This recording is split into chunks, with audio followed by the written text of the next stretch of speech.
Welcome to the New York Business Leaders Podcast, presented by the Coyle Group. We interview the most interesting and influential business leaders in New York and hear their stories of success, challenges, and lessons learned while building their businesses and personal brands. New episodes drop weekly, so please be sure to subscribe to get updates in your favorite stream. Without further delay, here's your host of the New York Business Leaders Podcast, Gordon Coyle.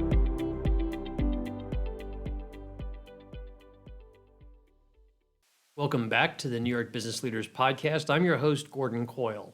On today's show, I speak with Mike Borg, who is a partner in the law firm of Soffer, Rech Borg, located in Mineola, New York. The firm and Mike in particular focus on commercial collections and litigation.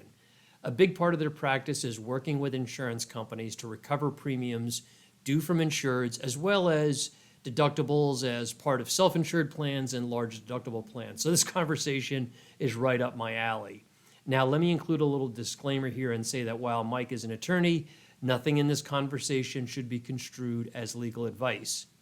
But when we got into speaking about collecting past due premium audits, we both had some interesting stories to share. I enjoyed this conversation because I think of someone in the collections business as somebody who's very hard-nosed and pushy. That's the kind of attorney that comes to mind. But Mike is pretty much the opposite of that. He tries to educate debtors on why they're in collection, what the rules are, and what the consequences are going to be, and then he tries to work out a reasonable solution for everyone involved. There's a little bit of psychology in the process, and I think you'll enjoy listening to this conversation. If you'd like to get in touch with Mike, you can call him at 516-248-4443, or you can email him at mborg, B-O-R-G, at srbllp.com. And if you have an interesting story that you'd like to tell on this show, why not reach out to me? My name is Gordon Coyle, and let's chat. My email address is gbcoyle@thecoylegroup.com, and my direct dial is 845-474-2924. Thanks for watching or listening, and be sure to leave a review and a thumbs up. Thanks. Now, on to the show. Hey, everyone. Welcome back to the New York Business Leaders Podcast. Today, I'm joined by Mike Borg. We've got an interesting conversation set up, so I'm going to just right off the bat ask Mike, why don't you take a couple minutes, introduce yourself, and tell us what you do and how you do it. Okay. First of all, I am Mike Borg. My firm is Soffer, Rech Borg. We're a general commercial litigation and collection firm. What we started back in the 70s representing insurance companies. We would handle their earned premiums, collecting their earned premiums and their third-party deductibles. Commercial matters only. We don't want to dabble into the consumer debt field, as that is very, very heavily regulated, and there are some pitfalls there that could literally cost you your home. So I don't want to go down that road. So we've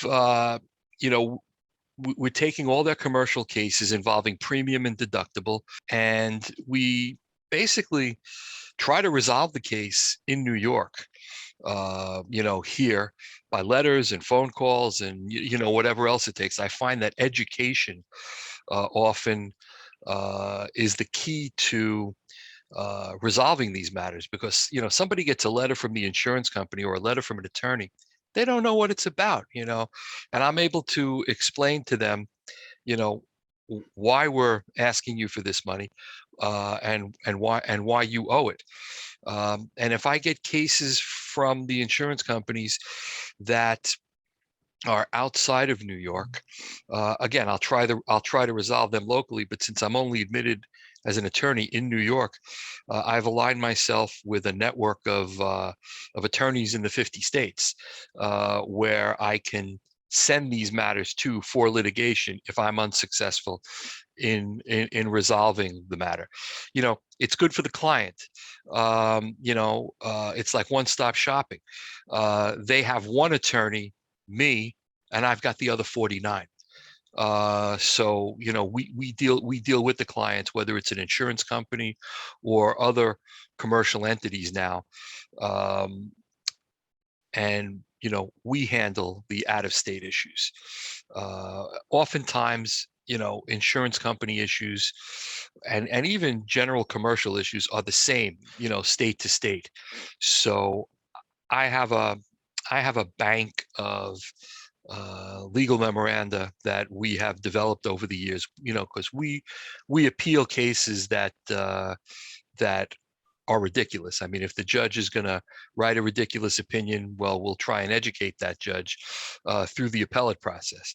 So we've got the case law, and with today's legal research tools, you can basically take a case in New York and plug it into whatever database you're using or whatever key number system you're using, and find similar holdings in Illinois, in Arkansas, wherever.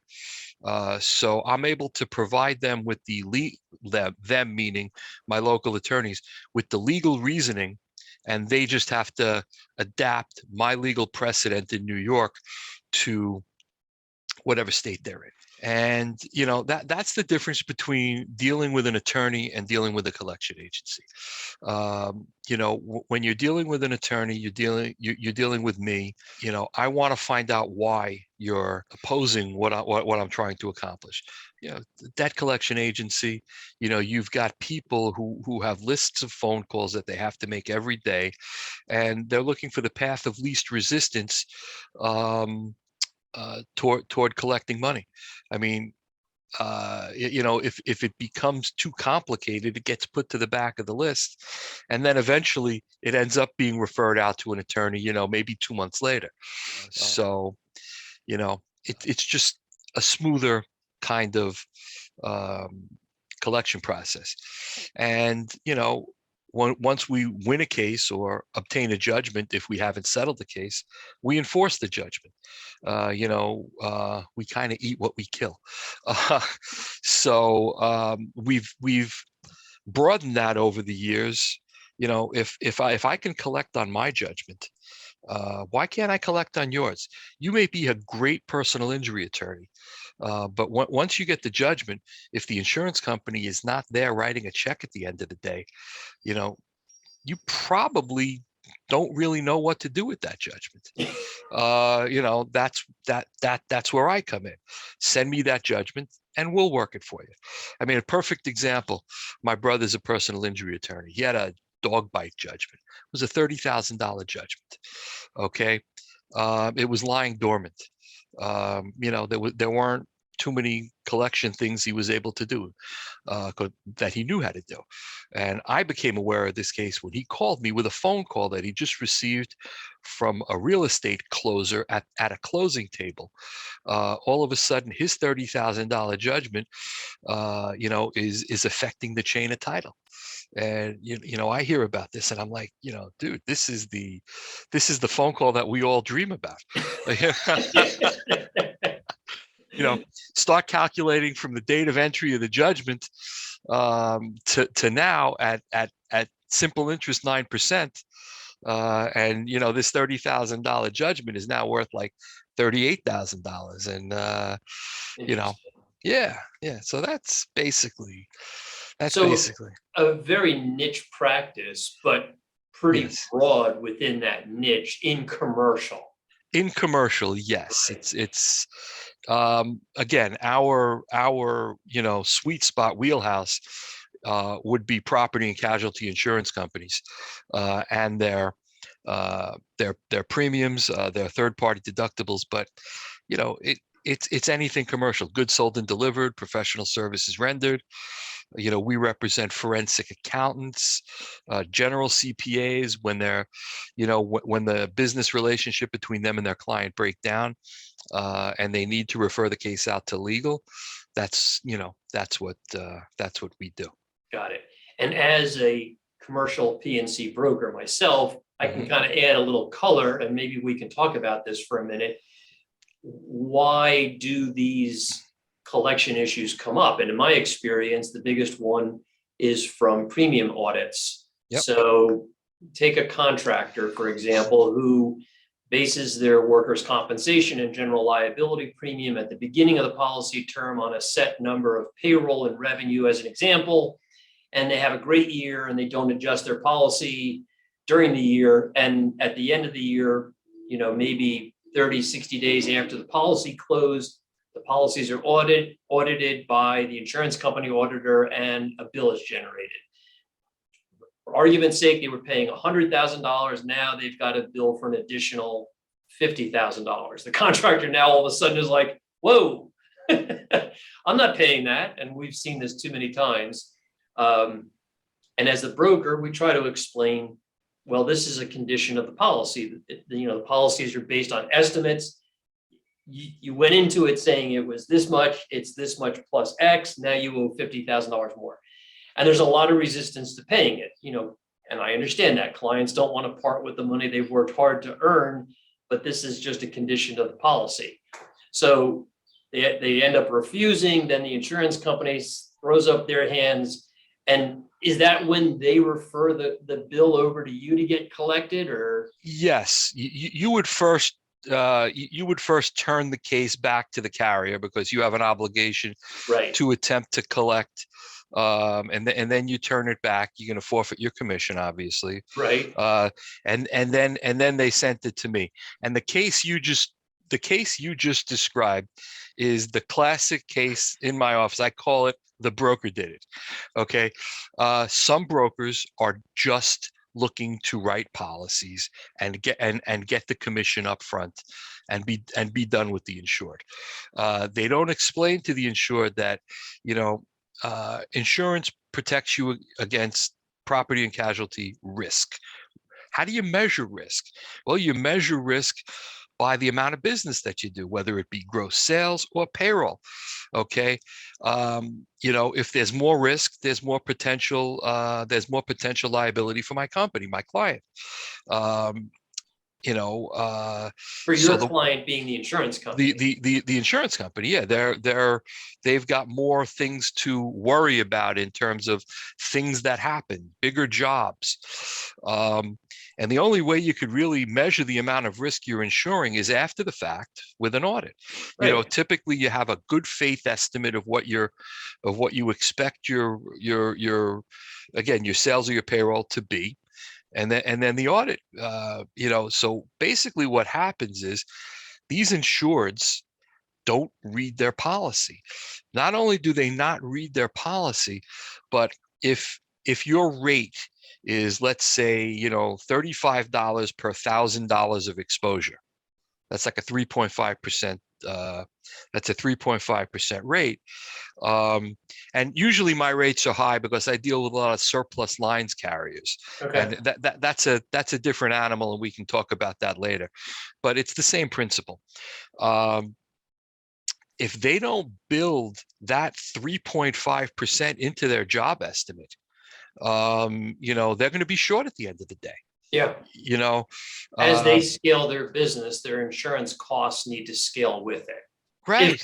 Especially in construction and manufacturing, heavy industries. Mm-hmm. I mean, look, it's the same thing. It's the same thing a prudent person is going to do, who is not a W-2 employee.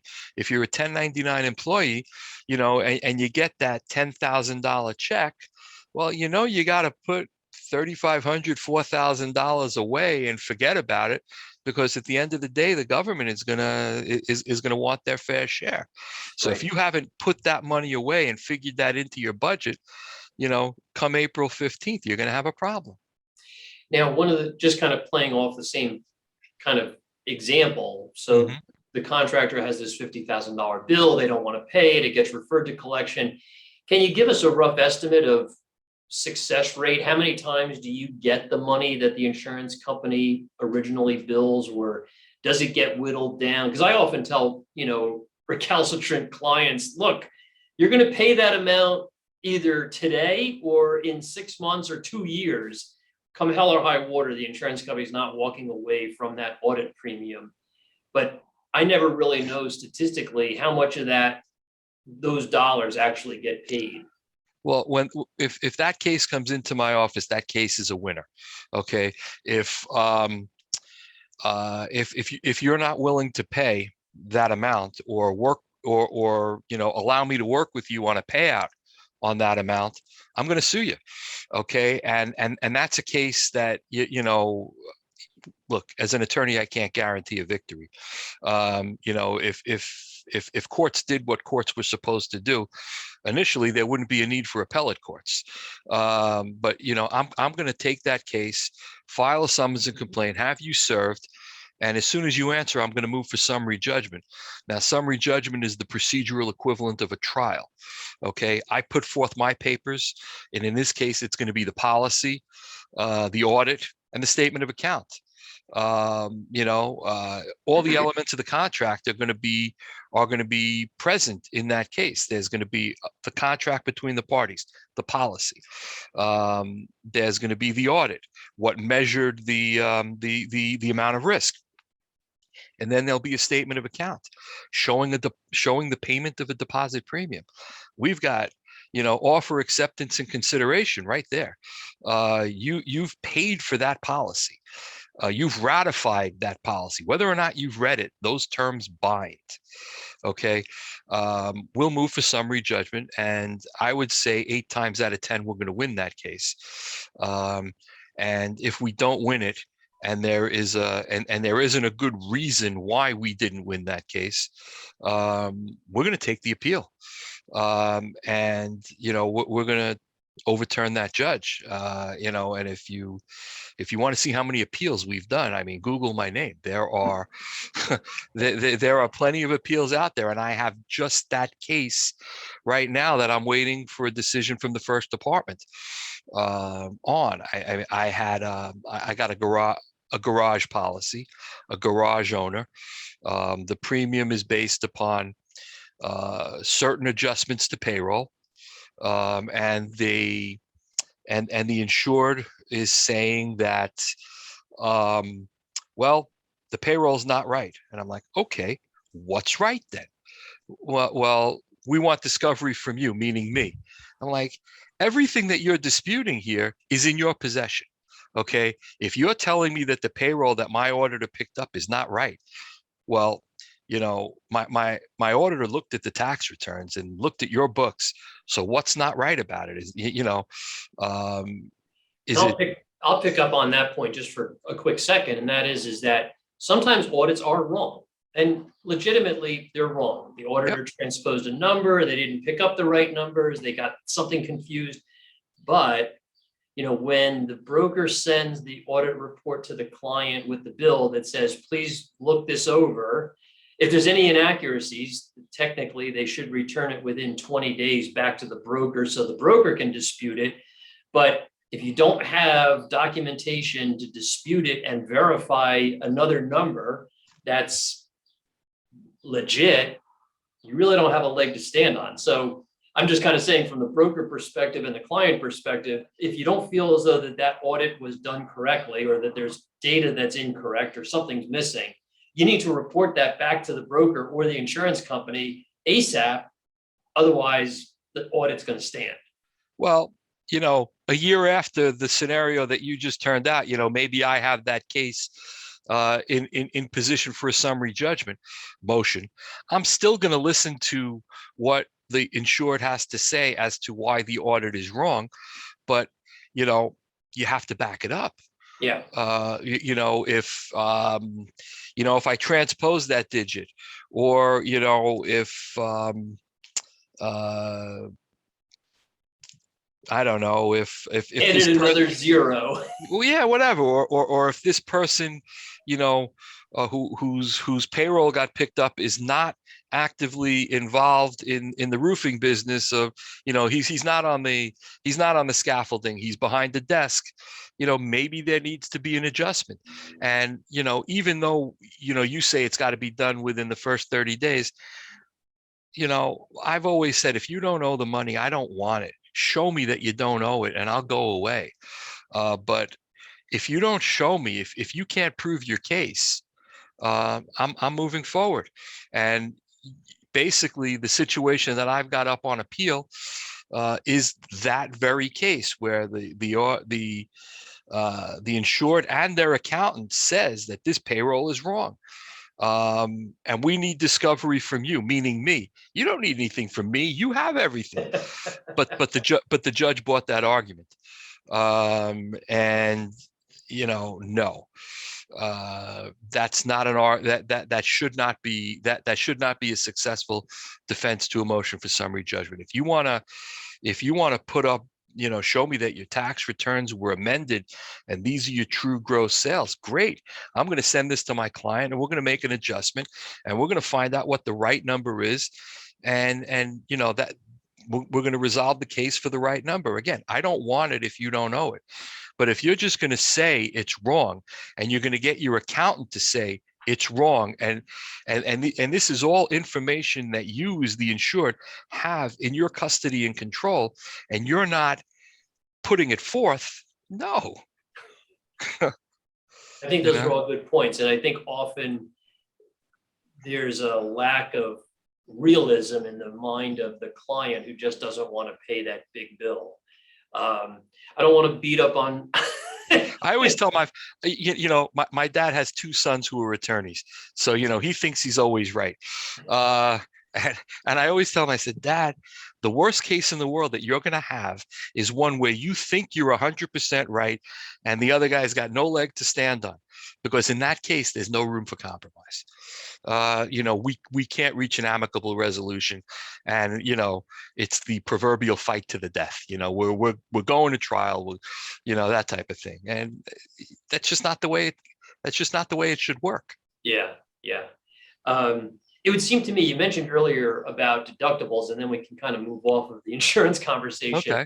It may not be entirely clear, folks, how do deductibles, come into play, because they probably think about their auto insurance and, exactly. They get to the body shop, they've got to write that check for $500 before the car gets released.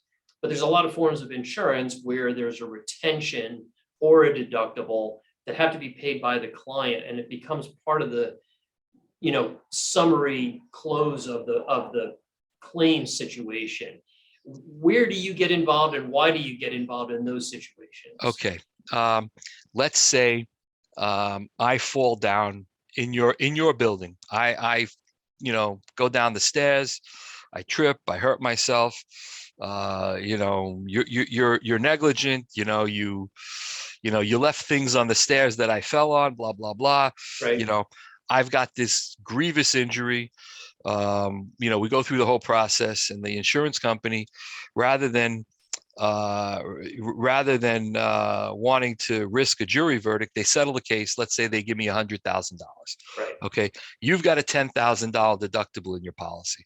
You're saying to the insurance company, Borg's an Oscar-winning actor. He's not hurt. I saw him chopping wood in front of his house the other day. Okay.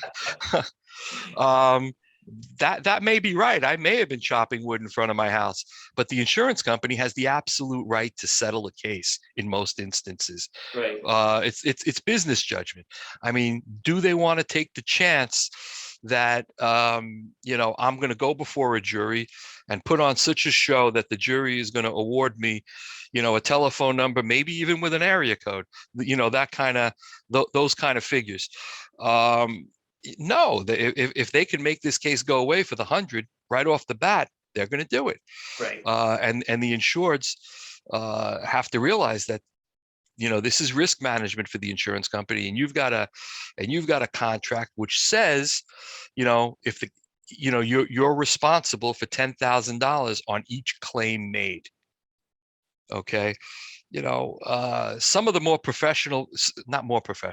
some of the professional liability policies have certain participation language where the insured will participate in the decision-making process with regard to the settlement. But your average contractor policy doesn't have that language. Right. General liability, especially in the surplus lines marketplace, if you've got a difficult apartment building or whatever it may be, there is usually a deductible on the liability. It could be $5,000, $10,000, $1,500, whatever it may be. Mm-hmm, mm-hmm. And so the context is that the insurance company has the right to, there's no consent needed from the insured to settle the loss. The insurance company writes the check for $100,000. Then they go back to the client for the deductible.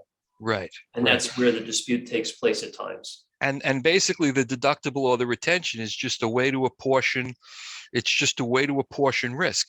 If the insurance company is assuming all of the risk, your premium is going to be higher. But if you say, all right, I'll pay a $20,000 deductible or a $25,000 deductible, your premium is going to go down.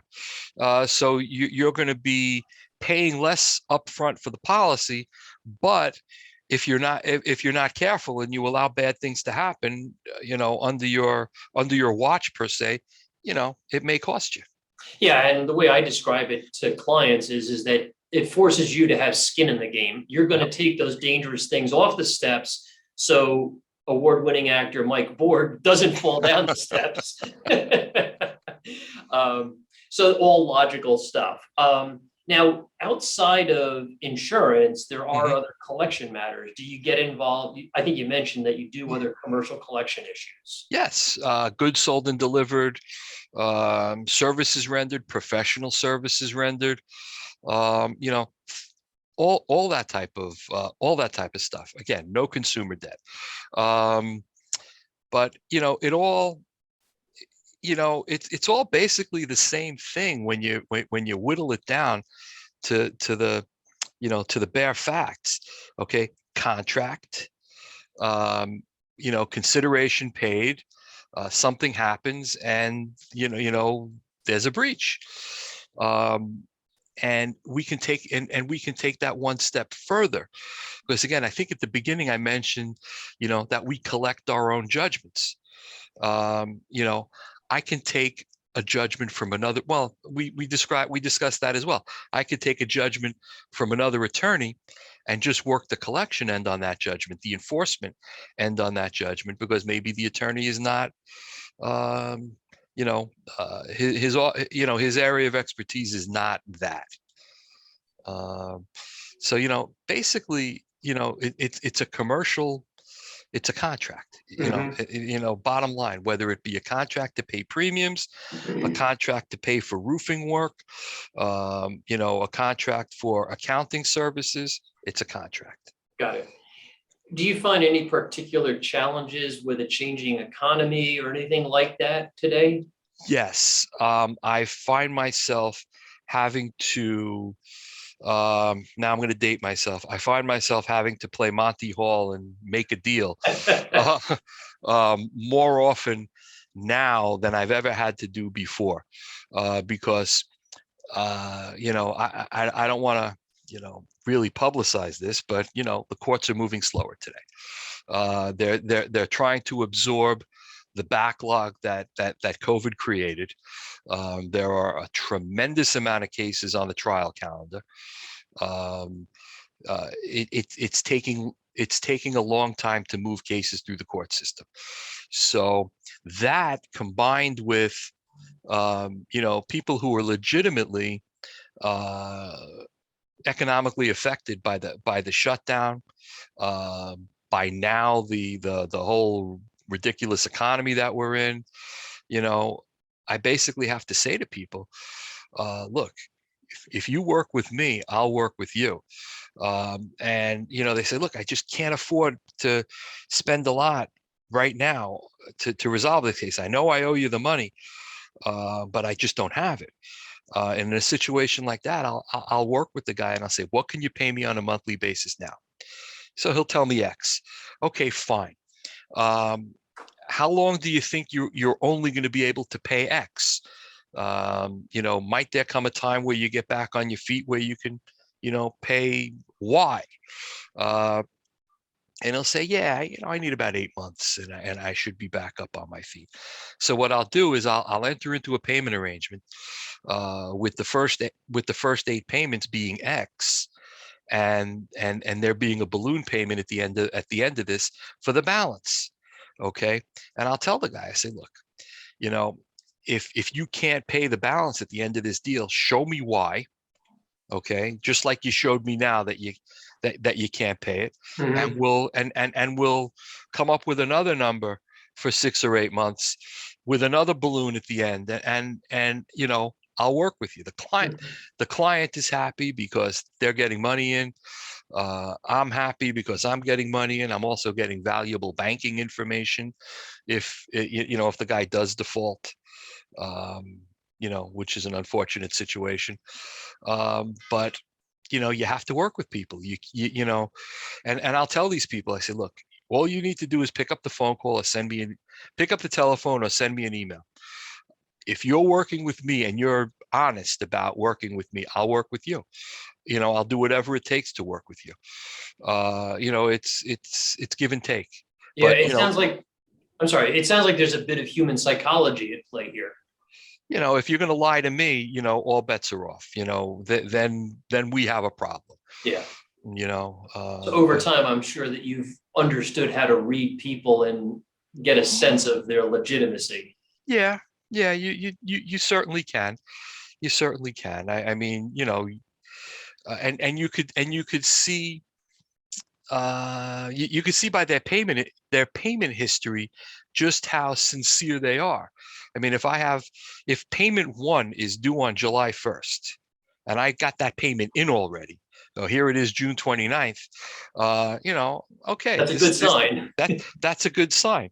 But if all of a sudden it's September 1st and July 1st hasn't come in, I'm like, yeah, what was this guy telling me? We have a problem, and I gotta watch my case accordingly. Yeah. So you must spend a lot of time on the phone. I'm spending more and more time doing emails and things like that. I like it a little bit better than the phone because at least I have a paper trail. If the guy in an email says, I owe this money, but I just can't pay it, I want to respond on that email because right now I have an admission, which I could take to court if I needed to take to court. He's not talking about settling.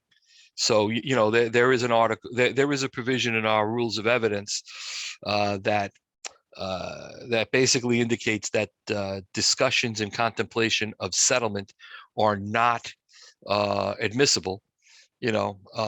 But he didn't say he wanted to settle. He wanted to pay me, but he couldn't. So, if he made me an offer, it's a different story. At least that's the way I view it. Yes, I'm making phone calls. I'm speaking to people. But everything at the end of the day needs to be reduced to writing.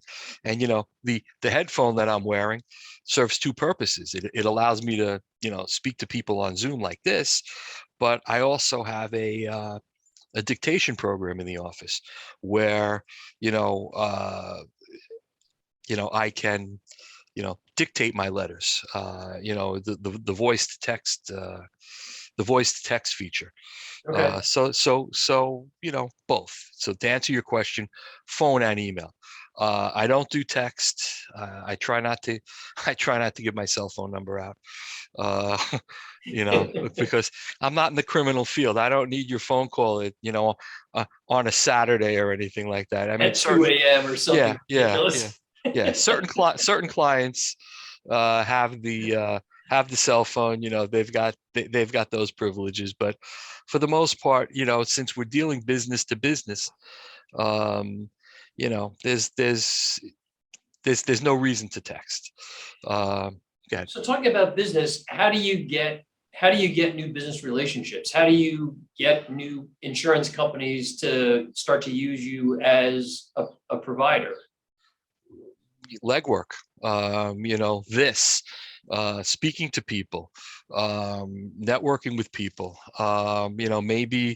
Maybe a premium collection manager at a property and casualty company is listening to this podcast, and they like what they hear. That's one way. Another way is I call it cross-pollination. Somebody may work as a collection analyst in one company, and they're doing it for a long time, and they're getting really good at it. And they see a job application, for a collection manager at another company. They're going to go to another company, and they're going to say, hey, Borg was doing a good job for me and my people at this carrier. Let's bring him on board, with this carrier. That happens too. Um, you know, Any particular good referral sources for you? Other attorneys, other people that are in your world that may be good connections? Other attorneys, yes. If to go back to my example, you're a good personal injury attorney, but don't know your way around the sheriff or the marshal's office in terms of, bank executions and things like that, I can help. If you're an estate attorney and the estate is owed a debt, and that's commercial in nature, I can help in that regard. If you're an accountant and you've got clients who refuse to pay for no good reason, things along those lines. Interesting. Like I said, anything commercial. Okay. Any big wins you'd like to share with us, or good stories? There are a lot. I'm sure there are. There are a lot. Most of the really good ones usually end up on appeal. But I also do some residential real estate work and some traffic work. So there are good stories. There are good stories there too. But the craziest thing that comes to mind is just you get before a judge in court, back in the old days, in court, and here I am. I'm representing the big bad insurance company, who supposedly has more money than God. So, I'm not looked upon favorably. So, and I could get a little animated, especially when a judge is not listening to reason. So I've been asked to leave courtrooms on a number of occasions. The clients appreciate that you're going to bat for them. But yeah, I've been walked out of courtrooms. Well, that's probably a good reputation to have in your line of work. I wear it as a badge of honor. That's great. But I've also been taught by a lot of these, the people behind the scenes in the court, in the courts, the judgment clerks. If a judgment clerk wants a case a certain way, and you don't give it to him a certain way, all of a sudden you're some certain case, which the clerk has the ministerial duty to enter. They're going to say, no, this is not some certain. Counsel, you have to make a motion, which adds 4 to 6 months onto the onto the process, which is not something we want. And the relationship that we've developed with the clerks, basically, is, this is one of Borg's judgments. He kind of knows what he's doing. If he says, it's some certain and it's this and that, he knows what he's doing. And that's what you want. You want to have the reputation, not only in the courtroom, but you want the reputation in the clerk's office, that you know what you're doing and that your papers are typically good. Look, we all make mistakes. And I'll be the first to admit, that there was a mistake if in fact I made it. Mm-hmm. And you have to develop the relationship with everybody, and reputation is key. If I had a batting average where 8 out of 10 of my judgments are being rejected, because of whatever reason, my credibility is shot. Right. And your business time is money. Absolutely, because again, we're working on a contingent fee. Right. Okay, we want to get the money in as quickly as possible, as efficiently as possible, All these cases that I talk about with the appeals and this and that, those are money losers. I mean, unless they're huge, and some of them are. Right. But those are the ones that you're like, boy, I wish I had that one on an hourly. But it just doesn't work that way sometimes. You got to take the wheat with the chaff. I was just going to say the same thing. I agree with you. So, Mike, we're kind of running out of time. I wanted to ask, if somebody wanted to get in touch with you, how's the best way to do that? My office number is 516-248-4433. My email address is mborg@srbllp.com. It's the initials of our firm. I'm on LinkedIn, and you can Google me. It'll take you right to my website. And I think that's it. All right. Yeah. Any final comments then? Any final comments? I'm typically as nice as the situation warrants. Again, if you work with me, I'll work with you.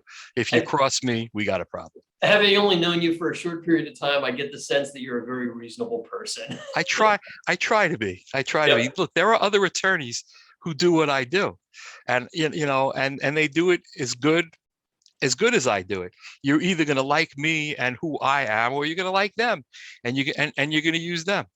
It's a personal thing. I think that's true of every professional relationship. It really comes down to like and trust. Absolutely. Absolutely. Well, Mike, it's been a good conversation. I appreciate it. Thanks for being on the show today. Thanks for having me. Yep. And I'll put your contact info in the show notes and in the description box. So if anybody wants to reach out to you, they can do that.